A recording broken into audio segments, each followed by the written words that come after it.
Howdy, howdy, out in YouTube land. Banjo Ben again. Now, not long ago, I asked that everyone send in suggestions for songs for me to teach. Well, I thought that was a good idea until I started getting all the suggestions in. I'm not going to lie, folks, there was hundreds of them. And I just don't have that much time, especially when I'm doing this for free. So, I thought the best thing to do was just put all of them in a hat, stir them up, pick one out, and we discover what it is together. Then I'll teach a lesson on it. Here we go. Mix them all up here. And at random, all right. We'll find out what it is together.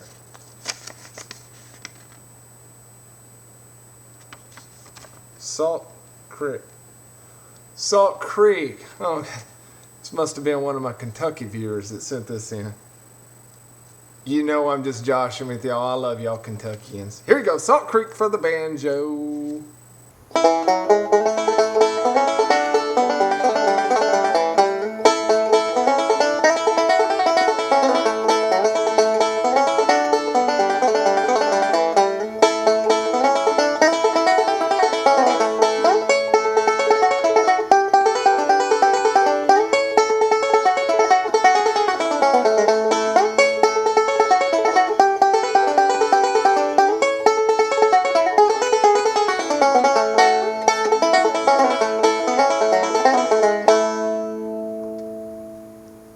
Those of you who are familiar with my videos know what happens next.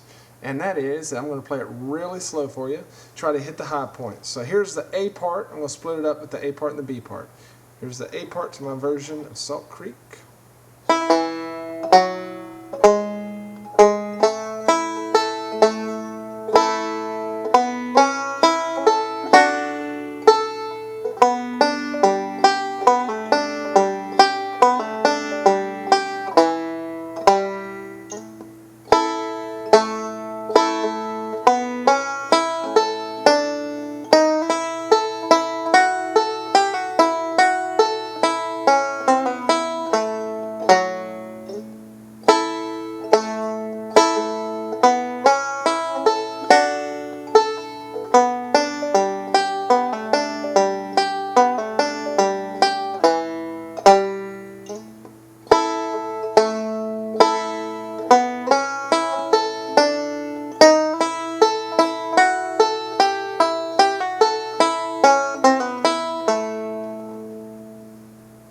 Okay, not too much to say about that A part. Played it about as slow as I could, and still remembering where I was in the piece. There is one thing I want to mention, and that is the licks at the end of each little section there. The first time it goes, and the second time I went through it, there's a slight change of when that pull-off happens on the D string. Okay, so the second time it sounds like more on the downbeat, whereas the first time it's a slight difference there.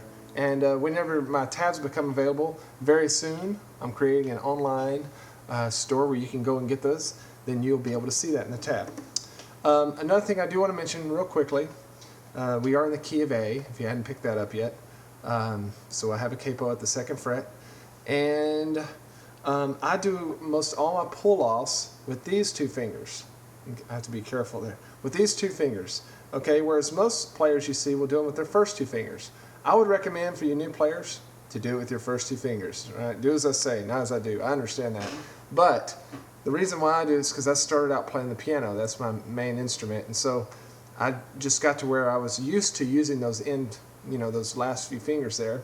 And for some reason, whenever I picked up banjo, I just started using those fingers for the pull-offs. Though I wouldn't recommend it for new players. Just wanted to point that out. Alright, y'all, here's the B part slowed way down.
Okay, that was the B part. Now I do want to explain something. In these fiddle tunes, they're generally divided up into an A part and a B part. They're kind of two-part songs. And inside each one of those parts, you can kind of divide them down the middle again so that you can look at it as two small A parts and two small B parts. Okay, that's why a lot of these fiddle tunes can sound repetitive, because that's what they're doing. So what I like to do on these fiddle tunes, especially on these intermediate type versions, is play both of the little A parts or both of the little B parts somewhat similar to each other, but then change up a lick or two at the end, which is what I did on the A part, if you remember, whenever I changed the and then did just a tiny little change, but it's enough to give it a little variation. Same thing on this B part. We're going to hear this part come back several times. That's your bass model for that B part, okay? And then when we're finishing up is when I like to throw in just little ornamental type endings of phrases. The first one, okay, that right there, for those of you who don't know, that would be considered melodic. Some people call it chromatic. It's really melodic style banjo. And I'm using the scale, but using it in an open type form. Instead of doing it single string, I'm going to jump up and use open strings to do that. You get the same notes, right? So I'm just running back down that scale and throwing a little twist in it.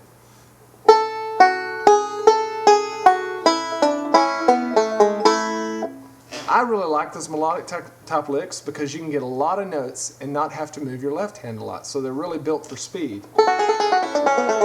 See how little my left hand moved on that? I like those licks, and so therefore I put two of them in this version. Now at the end of the big B part, I've put another type of one in there, except it starts a little bit earlier. So after we come up to the top of the neck for the last time,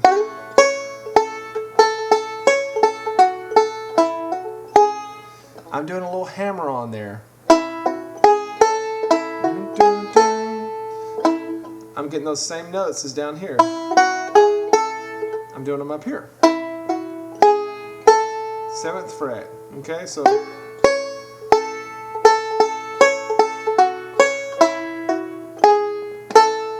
see how I'm doing that? And that's going to lead me into another melodic lick.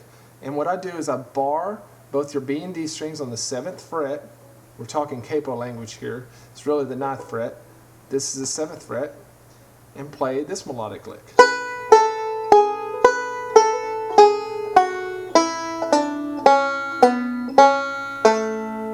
Got it?